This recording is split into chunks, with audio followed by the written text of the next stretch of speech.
زکریا آپ چاہتے ہیں کہ آپ کی دعا میری بارگاہ میں قبول ہو اور میں آپ کو بیٹا عطا کروں. ایسا کریں کہ میری نیک بندی جو آپ کی کفالت میں ہے، یعنی سیدہ مریم سلام اللہ علیہا آپ کی کفالت میں ہے، اور وہ بیت المقدس کے مسجد اقصی کے ایک حجرے میں عبادت میں محو ہیں، عبادت میں مصروف ہیں. آپ ایسا کریں کہ اس حجرے میں جائیں جہاں میری مریم میری نیک بندی عبادت میں مصروف ہے، وہاں جا کر کے آپ میری بارگاہ میں دعا کریں، میں آپ کی دعا کو قبول کروں گا. اب یہاں دو تین باتیں جاننے اور سمجھنے کی ہیں.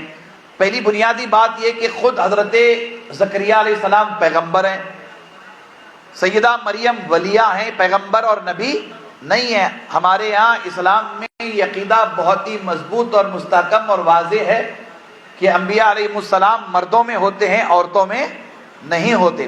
آپ ایک نبی کی ماں ہیں، سیدہ مریم ایک نبی کی ماں ہے، اس میں دو رائے نہیں ہے، مگر ایک کہ آپ ولیہ ہیں اور آپ ایک حجرے میں عبادت کرتی ہیں، وہ حجرہ ہے. حضرت زکریا علیہ السلام کو اللہ تعالیٰ فرما رہے کہ زکریا جاؤ اس حجرے میں، اس کمرے میں جہاں میری نیک بندی میری ولیہ مریم محو عبادت ہے، وہاں دعا کرو. آپ غور کریں کہ کہیں سے بھی دعا کر لیں اللہ تبارک و تعالیٰ قبول فرماتا ہے.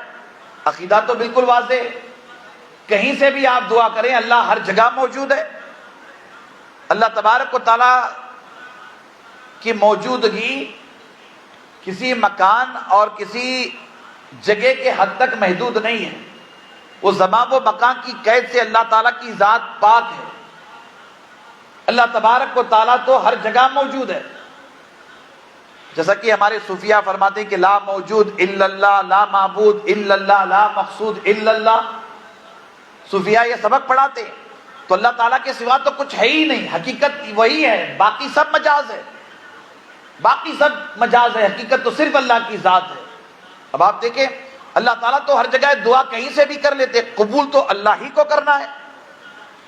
دعا قبول اللہ ہی فرمائے گا، کہیں سے بھی بندہ دعا کر لے، چاہے بندہ مطلب بیجاپور سے دعا کر لے، چاہے بندہ ہندوستان سے دعا کر لے، چاہے بندہ عربستان میں جا کے دعا کرے، امریکہ یورپ میں جا کے دعا کرے، دعا تو قبول اللہ ہی کرے گا. اب یہاں تو ایک پیغمبر کی بات ہے اور دعا کی بات ہے. حضرت زکریا علیہ السلام کہیں سے بھی دعا کر لیتے، اللہ دعا قبول فرما لیتا، مگر نہیں.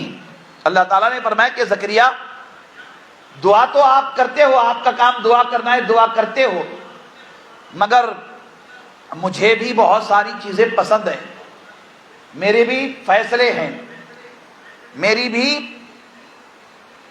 دعا کے تعلق سے میں نے اپنے طور پر آپ کے لیے دعا کے حوالے سے فیصلہ فرمایا ہے، فیصلہ کیا ہے کہ آپ تو عمر بھر دعا کرتے رہے، مگر آپ کی دعا ہماری بارگاہ میں اب تک قبول نہیں ہوئی، یہ ہمارے فیصلے ہیں.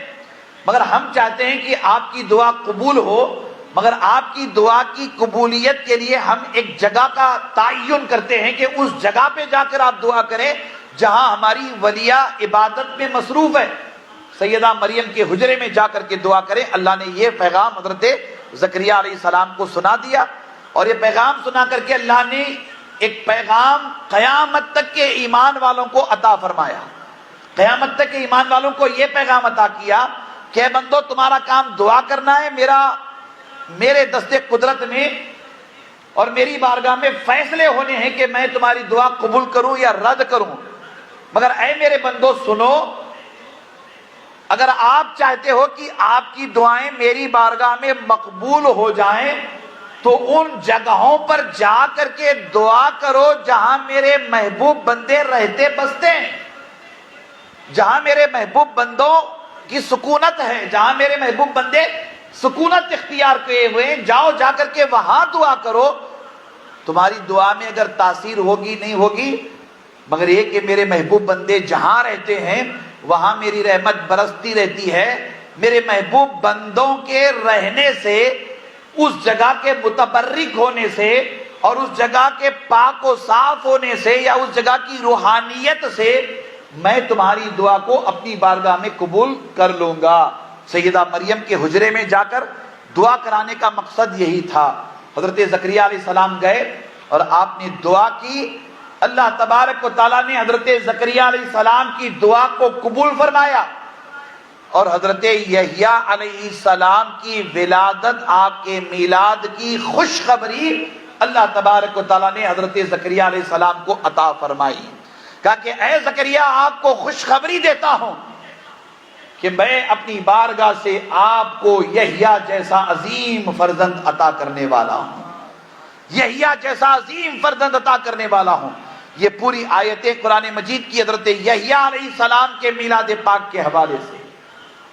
تو اس سے یہ پتا چلا کہ اللہ تبارک و تعالیٰ کو انبیاء علیہم السلام کے میلاد کے تذکرے سے بڑی محبت ہے۔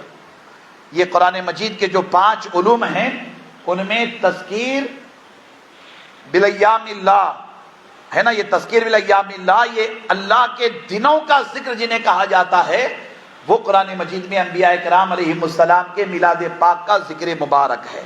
پھر آپ اسی اللہ کے مقدس کلام میں قرآن مجید میں دیکھیں حضرت عیسیٰ علیہ السلام کے میلاد پاک کا تذکار جمیل، اور یہ تذکار جمیل تو بڑا شاندار، بڑا عظمتوں والا، یہ بھی سورۃ آل عمران میں موجود۔ حضرت عیسیٰ علیہ السلام کی ولادت، آپ کی ولادت کی خوشخبری، سیدہ مریم تو کنواری تھی، آپ کی شادی، آپ کا نکاح بھی نہیں ہوا تھا، مگر اللہ نے فیصلہ فرمایا کہ اے مریم، آپ کو اللہ کے حکم سے بیٹا دیا جائے گا۔ سیدہ مریم کے لیے اللہ تعالیٰ کی بارگاہ سے یہ حکم، ظاہر سی بات ہے کہ وہ اللہ کے حکم کے آگے اپنا سر جھکانے والیوں میں سے تھی، کہیں سے کوئی اعتراض نہیں، مگر یہ کہ سماج وغیرہ کا معاملہ کہ بغیر نکاح، بغیر شادی کے اولاد ہوگی تو سماج کیا کہے گا، اللہ تبارک و تعالیٰ نے اس کا بھی فیصلہ فرمایا۔ مریم، اس کے لیے ڈرنے کی بات نہیں ہے، ہم تمہیں عیسیٰ جیسا خوبصورت بیٹا دیں گے، پیغمبر تمہارے گود میں آئے گا، اور وہ پیغمبر، وہ بیٹا تمہارا جب گہوارے میں ہوگا، پنگوڑے میں ہوگا، وہ خود اعتراض کرنے والوں کے سوالات اور اعتراضات کا جواب دے گا۔ تمہیں اس سلسلے میں کہیں سے گھبرانے کی، پریشانی کی ضرورت نہیں ہے۔ ارے پیدا ہونے والا بچہ گہوارے میں بول پڑے گا۔ ایسے ہی ہوا، حضرت عیسیٰ علیہ السلام کے میلاد پاک کا ذکر، آپ کے پنگوڑے میں ڈالے جانے کا ذکر، اور آپ کے گہوارے میں اعتراض کرنے والے اور سوالات کرنے والوں کو، آپ کا پیدا ہوتے ہی، نومولود آپ ہیں، پیدا ہوتے ہی چند گھنٹوں کے آپ ہیں، پیدا ہوتے ہی اعتراض کرنے والوں کو، سوال کرنے والوں کو جواب دینے کا ذکر قرآن مجید میں موجود ہے۔ اس سے یہ پتا چلا کہ اللہ تبارک و تعالی انبیاء علیہم السلام کے میلاد پاک کے ذکر کو، ان کے میلاد پاک کے ایام کے ذکر کو، اور پورے میلاد پاک کے تذکار کو قرآن مجید میں اللہ نے بیان فرمایا۔ اللہ کا یہ بیان کرنا اس بات کی دلیل ہے کہ رب تبارک و تعالی اپنے محبوب بندوں کے میلاد کے ذکر سے محبت کرتا ہے۔ ہماری سوچ کم سے کم ایسی ہونی چاہیے۔ قرآن پڑھیے، قرآن پڑھ کر کے اپنی سوچ کم سے کم ایسی بنائیے جس میں ہم اتنا تو جاننے والے ہو جائیں کہ یہ لفظ میلاد یا میلاد کا ذکر یا میلاد کا تذکرہ یہ شرک، بدعت، ناجائز، حرام یا کوئی نئی چیز یا نیا کام نہیں ہے، بلکہ قرآن مجید میں اللہ تبارک و تعالی انبیاء علیہم السلام کے میلاد کا تذکار جمیل بڑے اہتمام کے ساتھ فرما رہا ہے۔ اس سے یہ بات سمجھ میں آ جانی چاہیے کہ میلاد کا ذکر، ابھی میں حضور علیہ السلام کے میلاد کا ذکر نہیں کر رہا ہوں، نبیوں کے میلاد کا ذکر کر رہا ہوں، اور عمومی طور پر میلاد کا ذکر کر رہا ہوں۔ اللہ تبارک و تعالیٰ کو اپنے محبوب بندوں کے میلاد کے ذکر سے بڑی محبت ہے۔ یہ بات ہماری سمجھ میں بڑی آسانی کے ساتھ پہلے آنی چاہیے۔